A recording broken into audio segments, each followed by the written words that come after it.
పౌర్ణిమకు చాలా ప్రాధాన్యం ఉన్నది. అన్ని పౌర్ణిమల కంటే కూడా ఈ శరత్ పౌర్ణిమకు నుండి ఈ కార్తీక పౌర్ణిమ వరకు చాలా ఆనందమైనటువంటి వాతావరణం మనకు అనిపిస్తూ ఉంటుంది. అందుకే ఆడపిల్లలు చాలామంది వాళ్ళు ఈ జల్లెట్లో చూడడం అంటే అన్ని ప్రాంతాల వాళ్ళు కూడా ఈ పున్నమకు ప్రాధాన్యం ఇస్తారు. కోజాగిరి పున్నమ, కోజాగిర్, రాత్రిపూట ఎవరు మెలకువతో ఉన్నారు అని చెప్పేసి అమ్మవారు తిరుగుతూ ఉంటుందట. చాలామంది గవ్వలాట ఆడుతూ ఉంటారు.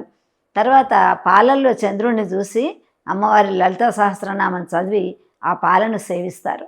అందుకని చెప్పేసి ఆ చంద్రుడు ఎప్పుడైతే మనకు పాల సముద్రం నుంచి ఉద్భవించాడో, మనం సముద్రం దగ్గరికి పోతే ఆటుపోటులు చూస్తుంటాం.